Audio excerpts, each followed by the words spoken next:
an artist group that I am in recently gave a challenge to create a piece of art from a variety of reference photos, but this is one of them. I thought I would try to work from this still life.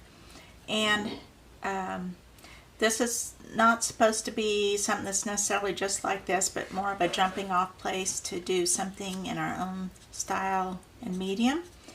And I thought maybe I would use one of these painted papers that I have already done previously, that I have on hand, and maybe see if I could incorporate this into a collage and paint mixed media piece that kind of represented this. So I have already sketched up an idea that's like a table in a woods, kind of a whimsical type scene. So I think maybe I'm going to play around with that and see what I can come up with.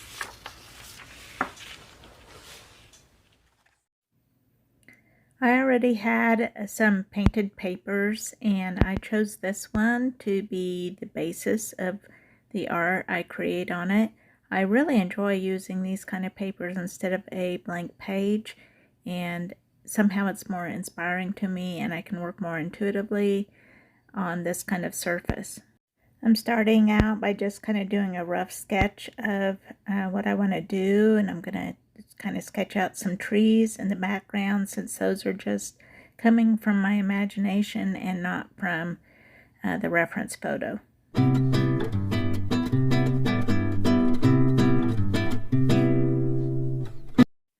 I'm getting myself all set up with a work mat and water cup and a palette, which is an old platter, and some acrylic, matte acrylic paint. And I have these in jars. I have my own paint mixes, and so this was a mix left over from another piece, and I'm pulling it out to use it on this piece. To start with, I'm just painting in the negative spaces around the trees, leaving the what was originally on the paper to be what the trees are made of.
I tend to work too tight, so I like to use a brush that's a little bigger than what is comfortable to do as much as I can, just to help me from getting too detailed with it.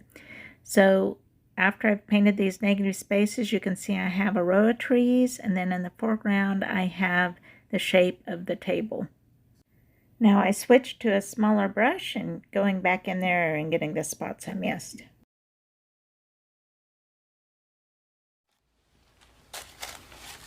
Next, I pull out some collage papers and I won't be using this whole stack, but I just have a little handful to select from. I'm kind of looking for things with maybe a little bit of pattern. I'm looking for the colors that correspond with what I want to do.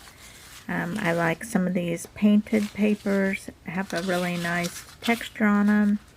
I have a bit of wallpaper in here, magazine pages, origami paper, just an assortment of little treasures that I've collected. For the candlesticks on the piece, I want some blue patterned paper, and so I'm considering the pants on this image, on this magazine page, or there's also some fun stuff on this page that has all sorts of stuff kind of collaged together. So I have lots of options here. I think I have enough to work with, and I'm just kind of taking a look again at that reference photo and deciding what I want to include, how close I want it to be to the reference. I'm looking at that shape of the chair, and it's a kind of a dominant shape, so I need a piece of paper that's big enough and has enough contrast to really show up, because it's kind of a central player.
Okay, now I have several of my elements cut out. I have the chairs cut out and glued down using Extra Matte Gel Medium by Liquitex, which I had forgotten I don't really care for. I love the regular matte gel medium and I use it lots by the gallon. But this extra matte gel medium sounded like a great idea, but it's really kind of hazy and doesn't dry quite as clear as the matte gel medium, so I'm actually not a fan and would not recommend that, but I'd kind of forgotten that when I was started in on this piece, so oh well. And now I'm bringing in some paint, so I have not used paint since I did the negative painting at the beginning. And then I added all these collage elements, and now I'm adding some paint in again. I'm kind of trying to liven up some of that area that got a little too hazy with the gel medium, and just accenting the elements that I've glued down before I continue. And then it will be back to some more collage bits.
I'm down to adding just the final touches with some paper beds, adding some more foliage back on the other side of the table.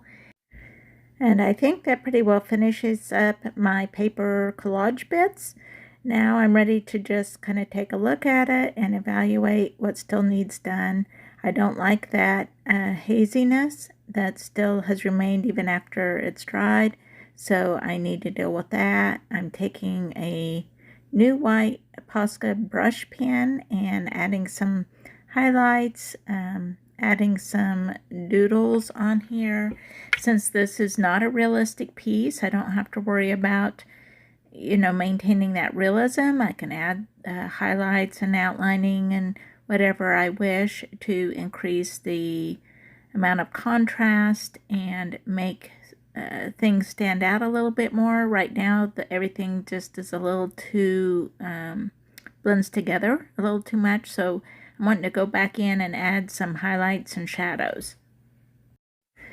After I'm done adding in these white paint pen bits, especially on these candlesticks, then I'm going to get out my Derwent Inktense pencils and use those to add in some shading and shadows. They're one of my favorite things to finish up a piece with, and they come in all kinds of different colors.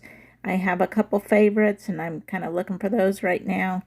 And just adding by kind of outlining the shapes and then adding water, it just kind of does some really super easy shading to the piece.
Switching now to a woody crayon and just adding more highlights to where I already did with the paint pen, just touching it up a little bit more.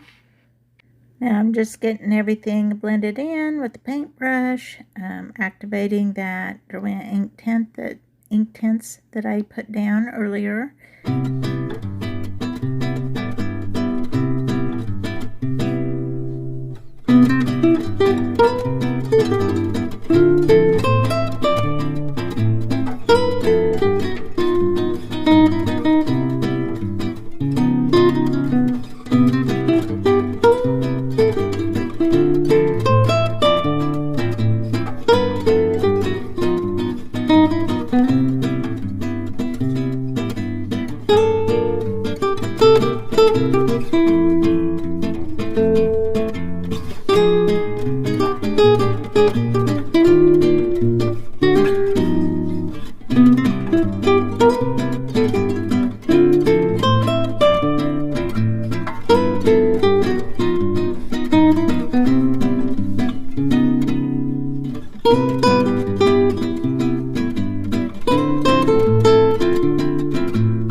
Alright, I think I'm about to call this good. Go ahead and get my signature put on it and call it complete.